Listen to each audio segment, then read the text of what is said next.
Hey Zingers, welcome back. Another video today. I am going to be your host Ryan, and I'm here with Big Beat. And boy, I am excited today. We just released a new version of our screener, and today we are going to cover what's new, how it can help you, and then give you some examples that may match your trading style. So Steve, are you as excited as I am? I know the holidays are coming, but you're excited? I'm absolutely excited, Ryan. We have been working on the upgrades to Screener. I know a lot of our clients have been asking for certain things within Screener, and we put our developers to work and task, and they came up with it, and we've got these things in place now. So pretty excited to show what we've come up with. All right, awesome. Well, let's dive right in because I really do think that we made quite the improvement here, and I really think it's going to help our users. And they might not necessarily be obvious from the start. So let's dive in. Let's show them how to use this, and let's get it rolling here. So I'm going to go ahead and share my screen for Pro here. Pull up a screener then to show them the screener. Boom, we got the screener on here. Right. Now, Ryan, there are three types of traders that we deal with every day, and those are day traders, and those are, shorter term, more like a swing trader, and then there are long-term traders. Those are the investors that we are out there for. And this screener now encompasses all three of those types of traders, and we're going to show you today how to use them all three different ways. All right, awesome. And so just looking here, as I'm looking at this, it looks kind of the same. Right. So where do the new features lie? Well, we wanted to make sure that we didn't clutter up the program. A lot of other companies out there have a screener themselves, and it's very cluttered. We made it very simple, Ryan. It's actually embedded into the system itself. So when you're looking and you're trying to screen down things, all you got to do is click inside the boxes, and they'll easily show you the presets that we've already put in there for you, actually. Right. If you wanted to narrow down the price, if you click in the price box, well, it used to be where you put a 0 and a whatever the numbers you want to put in there. Now you can do that still, but now we have a preset. So now you can ask for stocks that are anything bigger than 1 to 10 or 10 to 20 or however you want to do it now. It's already preset for you. And so just scrolling through this list, that's great. I see both of those. I see they have obviously over and under presets as well as range presets, but they also have a custom button. So the user can still enter in their custom values like they may have done before. So looks like we covered all the bases here. That's just for price. Are they different for the other ones too, or are they all like this? Just about every single one of them now has presets for them. And I know there are a lot of people that are looking at like RSI, which is the relative strength index for the day. They may want to look at if it's overbought or over, maybe it's not quite overbought yet. It's actually in there for you. You don't have to go testing it yourselves. They're actually already in there. You can find if they're oversold stocks. You can find out if they're overbought. So you know what? That takes all the guesswork out of it. That's what I love about the new screener updates. Yeah, and while you were talking about that, I was just kind of demonstrating some of these other fields. Looks like they really thought of everything here. It looks like we got an IPO date here as well, with presets in it, as well as the custom functions. So this is super exciting, Steve. How about some examples? Do you have some examples that you want to go over? Absolutely. So let's start out with a day trader. I know the hot one lately is how to find low float stocks. So let's show them day trading, and let's show them how to find low float stocks. So within Screener, we already have float and float percent. And what you'll find from there is there are two different boxes. We can find out the actual percentage of float, or we can actually, if you're looking for stocks that have a certain number of shares. A lot of times people are looking for stock that have under 1 million shares in float. So Ron, if you want to show them how to find that, under 1 million, there it is. That's how fast system is. And if you notice, Ryan, that this thing is dynamic, and with one touch of the button, one click, you found 49 stocks that are low float, less than 1 million shares. Yeah, and actually I remember demonstrating something similar to this in the past where I actually had to enter in the range. That is gone now. Unless I want a custom range, I can just simply select it. It's even less work than it was in the past. So awesome. So what else did you want to do here besides just the float, Steve? And you know that, Ryan, if you take that away, we can also, I know a lot of people are playing by sectors as well out there. As you know, I make calls all the time about what sector's hot. Well, if you show them the sector box, you'll now be able to narrow it down by a sector. So if I have a sector call, you can just click in that, type in the sector that I'm calling lately, and you can see all of the stocks. So you don't have to just go searching for it or creating a watch list. They're going to be all there for you. So let's just say, for example, real estate's going to be hot next. It's not, as you know, the real estate wasn't hot today. But if we click on the real estate one, all of the real estate stocks will come up immediately. It's crazy, Ryan. I love this. Dynamically, there are now 431 results of real estate stocks. Isn't that crazy? That is crazy. That is crazy. I mean, and it's just a few. Like I said, it's just a few clicks, and you can see here. Obviously, it's telling you if the stock is up or down on the day, with the symbol being green or red. You can obviously add the same columns that you want, so you can make this present the information any way that you want. And this is really awesome. This is now, really for a short-term trader, for a day trader, they may want to find. So we're going to use the real estate as the sector. Let's just look for one that has a high volume today. All right, so we can just go down and find the volume field here. Pardon me while I look for it. Right here? Yep.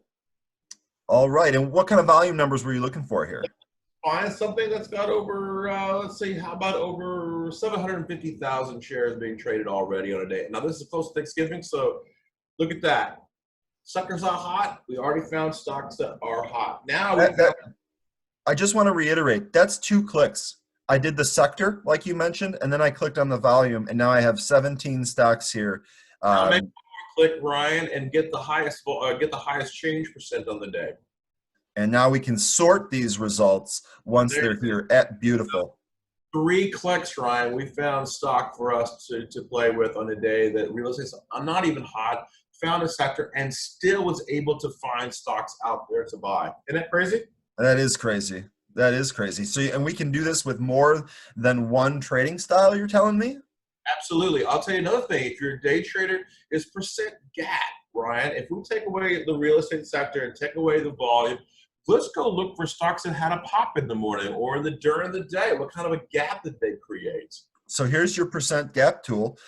This is normally when I've used the percent gap tool in the past, I used to type in greater than 5%. That's a preset now. So I'm going to go ahead and select that. Yep. What else did you want me to do? Oh, that's good. If you noticed that now we did it 1 click, you were able to find stocks that gapped more than 5%, Ryan. You were able to do it 1 click. Isn't that crazy? That is crazy. That's really amazing. And you're right. It really takes the guesswork out of using this. You can kind of just play around with some of the presets that are in there. And then again, if you do need to more finely tune that, you can use the custom field for that. So this is really cool. This is really cool. We found one this morning, CCXI. We had the good news on that one. The company, it's a chemo company, and it jumped more than 5% in the morning. It's right there on top. We already have it sorted by percent jump.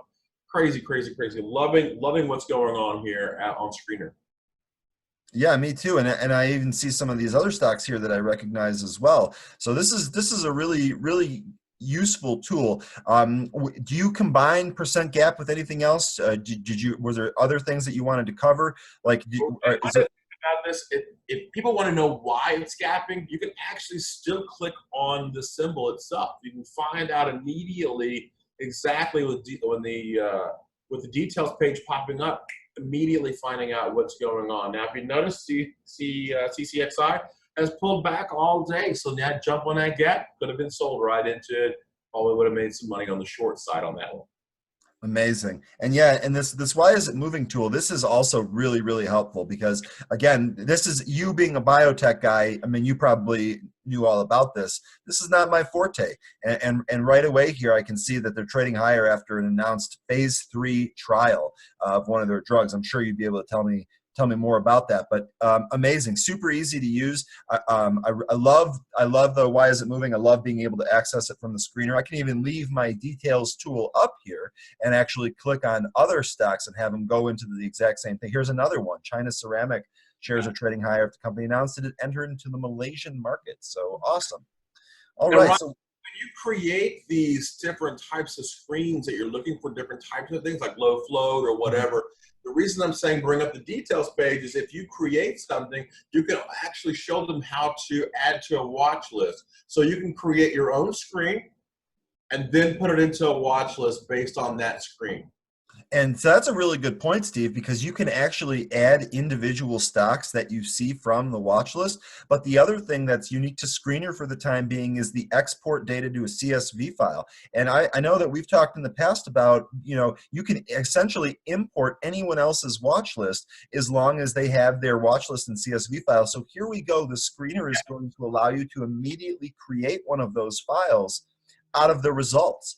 So also really helpful in terms of creating a watch list. You can just add an individual stock, or you can take the entire batch of results and turn that into a watch list and then share it with others. So super cool power right there. All right, Ryan, how about we create one then? How about we create one from a dividend stock with maybe say something that has a high margin rates. So Okay. they're making good profit and they're paying out money in dividends for a long-term investor maybe looking for that. Very simple. Let's do that then. All right, so I've got dividend yield here. Let's start with dividend yield. What kind of numbers are you looking for here? A good dividend yield would be something that's over 5%. Okay. And I want to make sure that that company is growing, but I also want to make sure that it's not too crazy out there and it's growing but not out of the norm. So let's pull up a PEG ratio. Now, if you know here, PEG ratio, anything right around 1 is very good. So if we want to, let's go under 2 then. Okay. And let's look in a certain sector. We all know the banks make money, so let's go to the banking sector. And banking sector would, of course, be financial services in this list. Okay. All right. There they are. How fast was that? Lloyd's Bank pops up first. So 3 clicks, and we've narrowed our results down to 7 stocks, and we've deduced that these stocks are paying a nice dividend and have a healthy PEG ratio. So their growth is healthy as well. Is that correct? I don't know what the paying are because we didn't add the columns in now. So if you show them how to add the columns in. All right, so I'm going to go ahead and click on columns, and because I know what we're already looking for, I can actually use the search field at the top. So I'm going to go ahead and just start typing in PEG, select PEG ratio. Now that's been added to my results list here, which I can, of course, manipulate any way that I see fit, and then I can sort by. So I can sort by the highest PEG ratio to the lowest PEG ratio and vice versa, and I can do that with any of the columns on here. Steve, did you want me to add any other columns to this result? Add dividend yields. There we go. Good call. And again, because I know what I'm looking for, I can actually use the convenient search field in order to do that. So let's go ahead and add dividend yield.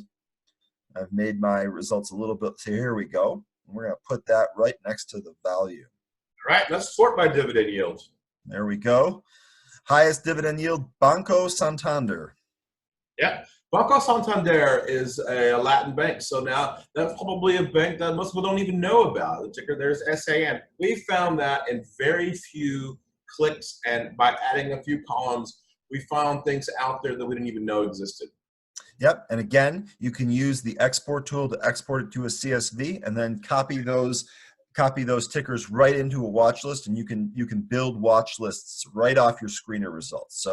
So really awesome, flexible functionality here. And Ryan, we also added within to Screener, we added industries. So you don't have to go just into sector. You can go a little bit deeper in finding within a industry. Did you want me to do that for this particular one? Yeah, let's look at industry here. I'll let you pick the industry out. All right. Well, you know that I'm definitely a technology guy, so that would be my go-to. But I do that all the time, so I kind of want to pick something else here, a little bit different. So let's go ahead and do. I think I saw. Let me try using the search. Perfect. Auto parts. I used to love building up cars. So let's go ahead and do that. And I'm going to remove the financial services sector so that we can actually search by industry. Forgot to do that first. Of course, I picked the industry with no results. Well, you probably have because of a less than 2 peg ratio. There are companies out there with auto parts that do pay a dividend, probably not as high as 5%, but they're out there. But so there we go. So I actually just removed the peg ratio, and right away you can find Superior Industries International. Definitely came up there. If we remove the dividend yield, then we can obviously have all the 46 matches that are in there, and I recognize a lot more of these tickers as well.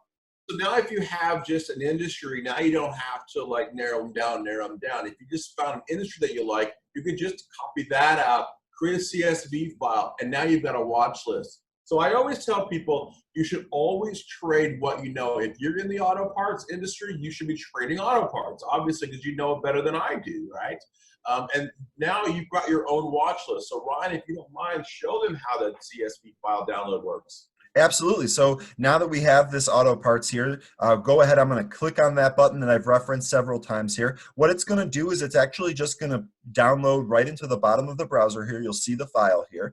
And then all you have to do is actually open that file. And again, because it's CSV, it's not Excel format. It's any spreadsheet format. So you can open that with, LibreOffice, OpenOffice, or any of those. Then you just want to copy the tickers using Control-C, just your standard copy function. All right, and then we're going to go ahead and actually create a watch list. So I'm going to get rid of this details tool. I'm going to open up the watch list tool, and this is actually really good because I don't have any watch list for auto parts. So what I'm going to do is I'm going to click the plus button to create a new watch list. Call this exactly what we talked about, auto parts. Oh, got to spell it right, make it look all nice. Create watch list, and then do the exact same thing. Put my cursor in the search field at the top, Control V for paste. You'll see all of the different tickers highlighted in blue, letting you know that those tickers are ready for import. And then when you press enter, it will go ahead and add those tickers to the watch list. Now, right there, you saw how fast that was. That loaded in 46 tickers in what felt like a second or even less than that. So depending on how many tickers you're loading in, definitely give it some time, but we've made a whole bunch of improvements to try to speed this up and make it go as fast as possible. Right. And the idea behind this is that if you find on TV, CNBC or Bloomberg telling you that today's hot sector is, or technology is this, or whatever, immediately you can get all their stocks and immediately sort, add it to a watch and create it in less than a minute. Yeah. Amazing. And it really it puts the power back in your hands. So you don't actually have to wait to see what you hear on TV. You can, if they give you an idea, you can create your own data to look at. You can follow it in whatever ways that's important to you, and you can do what's comfortable for you. So this is really okay. So you found the auto parts sector. You found a high dividend yielder there. But maybe I want a dividend yield. Maybe I want to play with the peg ratio. Maybe I want to see a stock that's maybe not quite, it's undervalued a little bit. So if you sort it by peg ratio, right, and one more time, and there you go. It's undervalued. It's Cineco, TEN. So now you know that that company is not only got a good PE ratio, but it is also growing as well. So you may have a long-term stock there. Yeah, and you know what else is really good? As we were doing that, I just want to show you that some of the stocks here don't have a peg ratio, meaning that we actually don't have data for that. But when you sort, the screener is smart enough to know what you're trying to do, and it will put the stocks that have the value, it will put those at the top. So whether I'm sorting ascending or descending, the stocks that have the values will be at the top, and the stocks that don't have the values will still be in your list, but they won't mess up the sort that you're trying to do. So another little power tip right there. And one of the things that I've been calling, Ryan, lately is the retail sector, right? So what if we pulled up the sector of retail and found out what was hot today? What's hot in the retail world? Now, I've been saying a few companies like Best Buy, big box retailers, but let's see if my thesis has been right so far, Ryan. How about we'll test it today? All right, so so what I did first was I cleared the industry. So where am I going to go? What is it that you'd like me to add? The sector. Okay, I was actually in sector, and then we're going to go to retail. Retail is not actually listed here as the sector. So Consumer I cyclicals. was going to say it would be consumer cyclical, but you bring up a really good point here, because once you put consumer cyclical in here, now this is something that you had mentioned before, you can actually go down by the industry, right? Yes. So now what we can do, and let me get back up to the search here. If I start typing in retail, well, look at this. You can already see that there are different types of retailers in here: apparel and home improvement, specialty, REIT. I knew that was one of your calls not long ago. You had discussed REIT, so you can do all of that stuff in here. Was there a particular retailer you wanted me to add? Yes. So about 2 weeks ago, the CEO of Target said that the big winner they think for this holiday season is apparel. They have been seeing big bright spots in the apparel industry. So what we want to look at is apparel. All right. All right, so here you go. We did exactly what you were saying. We added consumer cyclical as the sector, which encompasses retail, and then we further narrowed it down by going to apparel retailer, and lo and behold, we have 34 stocks shown in the results, and a lot of these will be stocks that you will recognize: Urban Outfitters, Gap, Chico's, L Brands, Ross Stores, so Lululemon, Burlington Co-Factory. So this are all of the stocks that you would expect to see in here, and now you can do your research any way that you see Now, fit. Brian, as a day trader, I want to see volume, right? So let's sort by volume. There we go. Great idea. We'll just go ahead and click on the volume heading at the top. It will sort in descending, and it shows you that Abercrombie and Fitch, ticker ANF, has the highest volume on the day here. Yep. All right. Well, this is great. These are huge improvements. Definitely huge quality of life improvements that make the screener easier to use and make it more tailorable to whatever trading style it is that you're trying to use. So if you have any suggestions or comments, as always, please reach out. I'm available all day by chat, phone, and email. Steve is available throughout the course of the day. We definitely want to help you. We definitely want to keep improving our offering, so please let us hear from you. And until next time, Zingers, happy trading.